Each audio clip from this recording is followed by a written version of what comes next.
Good morning, friends.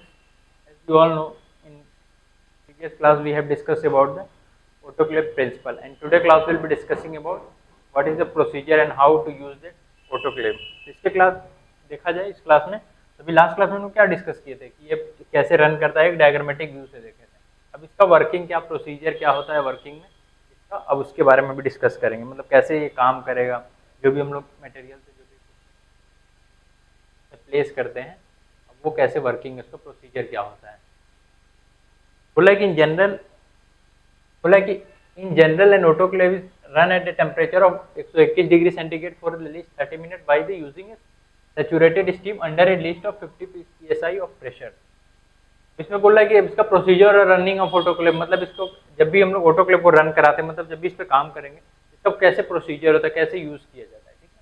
अब बोल रहा है कि अगर जनरली देखा जाए ऑटोक्लेव में, तो ये किस पे, इसका जो टेम्परेचर जो देखा जाए तो क्या 121 डिग्री सेंटीग्रेड पे ये काम करते हैं, और कितने 30 मिनट के लिए, और एक सेचुरेटेड स्टीम इसमें जनरेट होंगे कितने, इसका जो प्रेशर देखा जाए तो 15 psi के पास्कल के इसमें प्रेशर जनरेट होंगे। कहीं ना कहीं अगर देखा जाए तो टेम्परेचर कितना होगा 121 डिग्री सेंटीग्रेड होगा, कितना 30 मिनट के लिए, और प्रेशर जो रहेगा कितना, ये 15 psi का इसमें प्रेशर होगा। मतलब एक जनरली ये बात किया गया कि ऑटोक्लेव में। अब इसमें देखते हैं वन बाय वन इसका क्या प्रोसीजर है। इसमें पहला वो देखा जाए, before beginning to use of an autoclave it should be check for any item to be left for the previous cycle.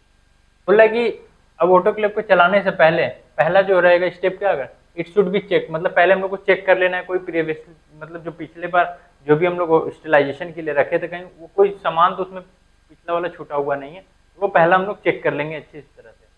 बोला कि a sufficient amount of water is then put in the chamber, फिर एक sufficient amount of water हम लोग उसमें क्या chamber में रखेंगे, मतलब जो उसका कैपेसिटी रहेगा वो अगर 1 लीटर है 2 लीटर, वो सफिशिएंट अमाउंट, ये भी नहीं ओवरफ्लो भी नहीं होना है, उसका लिमिट है उतने तक हम लोग क्या उसमें पानी फिल कर देंगे। फिर अगर now the material to be sterilize are place inside the chamber, फिर जो मटेरियल हमें स्टेलाइज करना है उस मटेरियल को क्या हम लोग चैम्बर के अंदर प्लेस कर देंगे। फिर बोल रहा है the lid is then close and the screw are the tighten to ensure the air tight condition at the electrical heater is switch on. फिर हम लोग को लिड को क्या करना है, अच्छे से टाइट कर देना अच्छी तरह से, ताकि उसमें कोई भी एयर्स और ये पार्टिकल वगैरह कुछ नहीं जा पाए। और उसके बाद क्या करेंगे, इलेक्ट्रिक हीटर जो रहेंगे उसमें इनबिल्ट रहेंगे, उसको ऑन कर देंगे। फिर बोल रहा है safety valve are adjusted to the maintain the required pressure in the chamber, फिर सेफ्टी जो वाल्व रहेंगे उसको हम लोग एडजस्ट कर देंगे, मतलब जो जो हम लोग को रिक्वायर्ड प्रेशर है चैम्बर के लिए उस पर उसको सेट कर दिया जाएगा। फिर अगला है कि once the water inside the chamber boil the air water mixture it allowed to escape through the discharge tube and let the air inside to be displace and then complete displacement can be ensure once the water bubbles come out from the pipe. बोला कि जैसे ही उसमें देखा जाएगा chamber के अंदर, once the water inside the chamber, जैसे chamber के अंदर क्या होगा पानी बॉइल्ड होंगे, तो एयर वाटर क्या होगा, जो उसमें अंदर का वो एयर और वाटर वगैरह क्या मिक्स होने लगेंगे, एंड उसको discharge tube at least the air inside to displace, और उसको क्या उसको डिस्चार्ज कर देंगे, मतलब जो भी रहेगा उसको पूरा मॉइस्चर कंटेंट को डिस्प्लेस करेंगे। Then the complete displacement can be ensured once the water bubble is come out through the pipe. फिर कंप्लीट डिस्प्लेसमेंट तब कहेंगे जब भी उसका वाटर बबल्स की तरह पाइप के थ्रू आने लगेगा, तो कंप्लीट डिस्प्लेसमेंट होने लगेगा। फिर बोल रहा है कि the drainage pipe is then close and then steam inside allowed to reach to the desired level. फिर बोल रहा है कि जो ड्रेनेज पाइप है उसको क्या करेंगे, तो हम लोग क्लोज कर दिया जाएगा, फिर ताकि वो क्लोज इस चलते करेंगे ताकि जो भी स्टीम उसमें जनरेट हुआ एक डिजायर लेवल तक अपना पहुंच जाए, मतलब हाई प्रेशर उसमें क्रिएट कर सके, ठीक ना, जो 15 एलबीपीएस इन मोस्ट केसेस हम लोग देखा जाए तो उतना क्रिएट होना।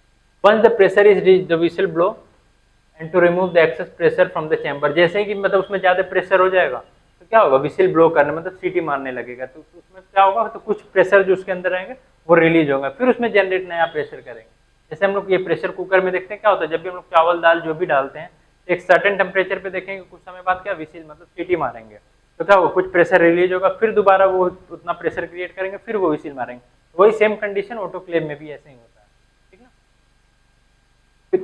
फिर अगला है कि after the whistle the autoclave is run to the holding period which is 50 minute, 15 minute in most cases. फिर कुछ समय बाद after whistle the autoclave is run off, फिर रन फॉर, अब जब भी विसिल कर देगा तो उसको क्या फिर 15 मिनट तक और हम लोग उसको चलाने रहते हैं most of the cases. Now the electric heater is switched off, उसके बाद क्या करेंगे हम लोग, इलेक्ट्रिक हीटर जो मतलब जिसको पानी को गर्म करेगा उसको हम लोग ऑटोक्लेव को बंद कर देंगे। Then the autoclave is allowed to cool until the pressure gauge indicate the pressure inside as the lower down to the of the atmospheric, मतलब उसमें फिर उसको क्या हम लोग प्रेशर गॉज में देखते रहना है, और ये नहीं कि हम लोग जैसे स्विच ऑफ कर दिए तुरंत हीटर को बंद किए, तुरंत लीड नहीं खोलना है। लीड तब तक नहीं खोलना है उसमें जब तक हम लोग क्या प्रेशर गॉज जब तक नीचे ना पहुंच जाए, तब तक हमको क्या उसको खोलना ही नहीं है, ठीक ना। उसको अलाउ, उसको छोड़ देंगे कुछ समय तक के लिए, कुछ ठंडा होते रहे, तब तक प्रेशर गॉज नीचे। फिर बोल रहे थे discharge pipe is then open and allow the entry of air from the outside into the autoclave. फिर हम लोग क्या डिस्चार्ज पाइप को हम लोग खोल देंगे ताकि उसमें क्या होगा, हवा भी अंदर जाए और जो भी अंदर को वो ज्यादा मॉइस्चर है वो बाहर निकलते रहे। Finally the lead is open and the sterilise material taken out of the, फिर उसके बाद क्या करेंगे, लीड को ओपन करेंगे और जो भी मटेरियल्स हम लोग रखे हैं उसको चैम्बर से बाहर निकाल दिया जाएगा। अब इसमें अगर पूरा प्रोसीजर में देखा जाए तो हम लोग क्या, पहले तो हमें क्या करना है, पहले हमें चेक कर लेना है कि कोई मटेरियल ऐसा तो नहीं जो हम लोग पीछे पिछली बार जो भी स्टेलाइजेशन के लिए वो कोई हो सके कहीं छूट गया हो, तो वो सब पहले हमें चेक कर लेना है। उसके बाद फिर एक सफिशिएंट अमाउंट ऑफ वाटर में ऑटोक्लेव में डालना है, उसके कैपेसिटी के हिसाब से, एक्सेस नहीं होना चाहिए। और उसको जब भी हम लोग उसमें पुट करेंगे फिर उसके बाद क्या करना है, मटेरियल जो भी हम लोग रखना है उसको रख देंगे अंदर, फिर लीड को टाइटली क्लोज कर देंगे, मतलब जो ऊपर ढक्कन है उसको टाइटली क्लोज कर देंगे। फिर सेफ्टी वाल्व वगैरह जो है उसको एडजस्ट कर देंगे, उसके जो ऑप्टिमम उसको प्रेशर जो जनरेट चाहिए। फिर उसके बाद हीटर को ऑन कर देना है। जब हीटर ऑन कर देंगे उसमें प्रेशर एक जनरेट होगा अच्छा खासा। फिर कुछ समय बाद क्या होगा, जो वाल्व रहेंगे आउट पाइपलाइन वाला उसको भी बंद कर देंगे ताकि वो जो प्रेशर उसमें अच्छे से क्रिएट होगा। फिर कुछ समय बाद खोल देंगे, फिर उसके बाद हीटर को बंद कर देना है। हीटर को बंद कर देंगे तब तक, फिर जब वो लीड कब खोलेंगे, लीड तब खोलना है जब तक उसका प्रेशर गॉज में प्रेशर जीरो ना आ जाए। प्रेशर एकदम कम हो जाएगा, जीरो पे आ जाएगा, फिर लीड खोल के जो भी स्टेलाइज मटेरियल के लिए रखें उसको लेके फिर हम लोग यूज़ कर सकते हैं। ये इसका क्या पूरा प्रोसीजर था। अब इसमें देखा जाए क्या टाइप ऑफ ऑटोक्लेव, इसमें ऑटोक्लेव देखा जाए, अब इसको ऑटोक्लेव का देखा जाए तो क्या pressure cooker type oblique laboratory bench type होते हैं। मतलब प्रेशर कुकर टाइप मतलब जो प्रेशर कुकर होता है, अगर जो नॉर्मल कुकर देखा जाए तो उससे थोड़ा सा बड़ा रहेंगे, उसके साइज में रहेंगे, या तो वो बेंच टॉप रहेंगे, या तो मतलब बेंच पे रख सकते हैं। जैसे इस फिगर में देख सकते हैं ये कैसा है, एक प्रेशर कुकर टाइप है, या तो लेबोरेटरी में जो यूज होता है बेंच के ऊपर ऐसे हम लोग रख सकते हैं। बहुत ज़्यादा मतलब इतनी उसकी कैपेसिटी मतलब बड़ी रहेगी। ये अगर इसका देखा जाए वही 15-20 लीटर की कैपेसिटी मतलब उस हिसाब से, और इसका ये जो वाटर का इनलेट की कैपेसिटी रहेगी वही 2-4-5 लीटर जो भी उसका। फिर बोल रहा है कि this is a domestic pressure cooker and still use in many parts of the world. बोल रहा है कि ये ऐसा स्टेलाइजर कैसा है, एक डोमेस्टिक प्रेशर कुकर टाइप रहते हैं जो मोस्ट वर्ल्ड में यूज होते हैं। बोला मोर modern type of has metal chamber with the secure metal lid can be fastened and sealed with the rubber gasket, and it has an air steam discharge tap, pressure gauge and the safety valve. There is an electrical immersion heater in the bottom of the chamber. अब इस case में देखा जाए ना, अगर इस case में देखा जाए तो ये कैसा है, ये एक मॉडर्न टाइप ऑफ ये ऑटोक्लेव है जो मोस्ट ऑफ द केसेस में यूजेस होते हैं नॉर्मल छोटे छोटे जगह पे। इसका जो लीड वगैरह देखा जाए मतलब ये पार्ट देखा जाए तो कैसा है, मेटल के रहेंगे और ये फास्ट एंड मतलब जल्दी गर्म करते हैं, और उसके सील्ड वगैरह रबर गैस किट लगे रहेंगे ताकि कोई भी प्रेशर जो भी उसमें बना हुआ है वो ज़्यादा बाहर मतलब गैस लीक ना कर पाए। फिर बोल रहा है कि it has an air and steam discharge tap, और उसके पास क्या एक एयर और स्टीम डिस्चार्ज टैप भी रहता है, मतलब टोटी की तरह पीछे रहेगा फोन में। प्रेशर गॉज रहेगा, फिर सेफ्टी वाल्व रहेगा और इलेक्ट्रिकल इमर्शन हीटर जो रहेगा वो अंदर इनबिल्ट रहेंगे। जैसे कि ये फिगर में हम लोग देख सकते हैं क्या विसिल है, प्रेशर गॉज है और इलेक्ट्रिक हीटर वगैरह इसमें लगे रहते हैं। ये इस टाइप का हो गया। दूसरा आगे क्या gravity displacement type of autoclave, और एक आ जाता है क्या ग्रेविटी डिस्प्लेसमेंट ऑटोक्लेव, ये दूसरे प्रकार के। This is the common type of autoclave, ये भी एक कॉमन टाइप यूज होते हैं जो लैबोरेटरी में यूज होते हैं। In this autoclave the steam is created inside the chamber by a heating unit which is then move around the chamber and sterilization. This type of autoclave comparatively cheaper than the other type. और इस type अगर ये gravity displacement type autoclave देखा जाए ये commonly देखा जाता है लैबोरेटरी में, और इसमें क्या होगा एक स्टीम क्रिएट होगा किसमें चैम्बर में होगा और पूरे ऑल अराउंड उसमें घूमते रहेगा। और फिर ये कंपैरेटिवली भी देखा जाए दूसरे से तो ये थोड़े सस्ते पड़ जाते हैं, ये ग्रेविटी डिस्प्लेसमेंट हो जाएंगे। फिर अगला कौन सा है पॉजिटिव प्रेशर डिस्प्लेसमेंट, जो बी टाइप होते हैं। In this type of autoclave the steam is generated in space separate steam generator which is then pass to the autoclave. जैसे हम लोग वो डायग्राम में देखे थे क्या उसमें था जो स्टीम जो था कहीं ना कहीं पाइपलाइन के थ्रू, तो इस कंडीशन में क्या होगा जो स्टीम जो आएगा बाहर कहीं यूनिट बना रहेगा जिसमें बॉइल्ड होगा और स्टीम बस आएगा। इस कंडीशन में भी यही होता है पॉजिटिव प्रेशर डिस्प्लेसमेंट टाइप में। इसमें भी जो होगा प्रेशर जो भी आएगा क्या बाहर पाइपलाइन के थ्रू आएगा। इसमें तो बोल रहा है कि this autoclave is faster as the steam can be generate within the second. और ये ऑटोक्लेव ऐसा बहुत तेजी से इसमें काम करता है, मतलब जो भी स्टीम इसमें जनरेट होगा बहुत जल्दी से स्टीम जनरेट होगा।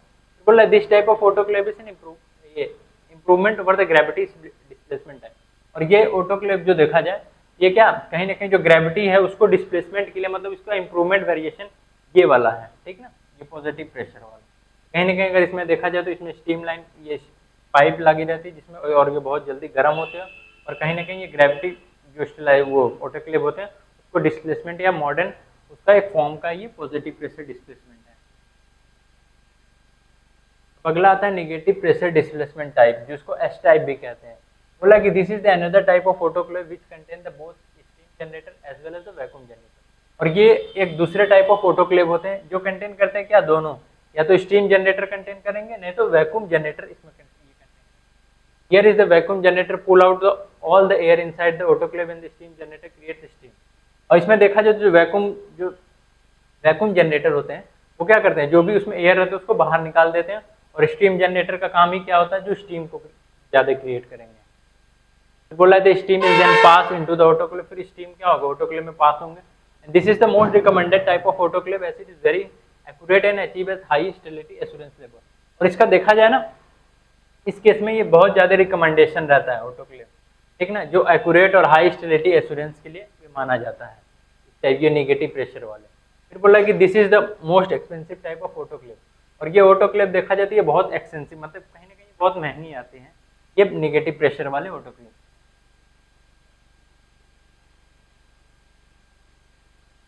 इसका अगला पार्ट देखा जाए तो क्या यूजेस ऑफ ऑटोक्लेव। अब इसके यूज कहाँ कहाँ होते हैं। They are used in decontaminate specific biological waste fertilizer media instrument and the land।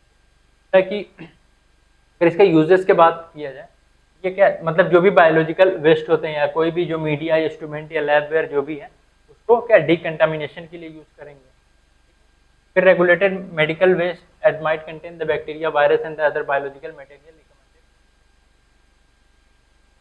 Recommended. फिर अगला इसमें देखा जाए तो क्या जो भी रेगुलेटेड मेडिकल वेस्ट होते हैं जिसमें क्या बैक्टीरिया हो सके उस पर कंटेन करे या वायरस कंटेन करे या कोई भी बायोलॉजिकल मटेरियल जो जिसको क्या इनएक्टिवेट करना है हो सके उस पर बैक्टीरिया वगैरह एक्टिव है तो उसको क्या इनएक्टिवेट करने के लिए वो भी काम है। फिर बोल रहा है कि in medical lab autoclave are used as sterilizer medical equipment glassware surgical equipment and the medical waste. और फिर बोल रहा है कि मेडिकल लैब में देखा जाए जो ऑटोक्लेव है क्या स्टेरिलाइज क्या करेगा जो भी मेडिकल इक्विपमेंट्स है या जो भी सर्जिकल इक्विपमेंट्स है ये सबको स्टेरिलाइजेशन के लिए भी यूज होते हैं। अब अगला पॉइंट देखा जाए similarly autoclave are used for the sterilization of the culture media autoclavable container plastic tube and the pipette. Generally अगर देखा जाए तो ऑटोक्लेव कहाँ यूज होंगे स्टेरिलाइजेशन के लिए अगर कोई कल्चर मीडिया हम लोग के पास है जिसमें बैक्टीरिया वगैरह ग्रो कर रहे हैं या ऑटोक्लेवल जो भी कंटेनर है ये जो भी प्लास्टिक ट्यूब है कुछ पिपेट टिप्स हैं उसके लिए भी ये यूज होते हैं। अब अगला इसका आता है क्या प्रिकॉशन क्या क्या उसमें ध्यान रखना चाहिए मतलब सेफ्टी के लिए। अब autoclave should be used in sterilizer waterproof और the water resistance substance like oil और पाउडर। बोला कि ऑटोक्लेव में क्या नहीं यूज करना चाहिए। Should not be used sterilize material मतलब जो कुछ स्टेरिलाइज मटेरियल हैं जो स्टेरिलाइज प्रूफ होते हैं जैसे कि कुछ वाटर रेजिस्टेंस सब्सटेंस जैसे कि कुछ ऑयल हो जाएंगे कुछ पाउडर हो जाएंगे इन सबको हम लोग को क्या स्टेरिलाइज नहीं करना है इसमें ऑटोक्लेव में। The autoclave should not B over crowded and the material should be loaded in the way that to ensure the sufficient penetration of the article by the steam। बोला कि ऑटोक्लेव में ना ज्यादा ओवर क्राउडेड भी नहीं ज्यादा material भी नहीं रखना उसका लिमिट के हिसाब से ही रखना एक सफिशिएंट अमाउंट में ही रखना है जो पेनिट्रेट कर सके। फिर the item to be autoclave should be always placed in the secondary container मतलब जो भी आइटम को हम लोग को स्टेरिलाइज करना है उसको हम लोग कहाँ सेकेंडरी कंटेनर में ही रखना है। फिर अगला है कि only autoclavable bags are to be autoclave packed wet मतलब जो भी हम लोग ऑटोक्लेव बैग उसमें रहता है उसको कवरिंग करने के बाद ही उसको हम लोग को ऑटोक्लेव में वो करना चाहिए स्टेरिलाइजेशन के लिए। फिर अगला है कि to ensure the sufficient penetration article should be wrapped in something that allow the penetration by the steam and the material like aluminium foil not be used. बोल रहा है कि जब भी हम लोग स्टेरिलाइजेशन करेंगे ना एक सफिशिएंट पेनिट्रेशन के लिए कुछ आर्टिकल्स ऐसे होते हैं जिसको हम लोग उसमें रैप करना रहता है ताकि वो पेनिट्रेशन बढ़िया से कर सके स्टीम। लेकिन कुछ ऐसे मटेरियल्स होते हैं जिसमें हम लोग को नहीं रखना चाहिए वो कौन सा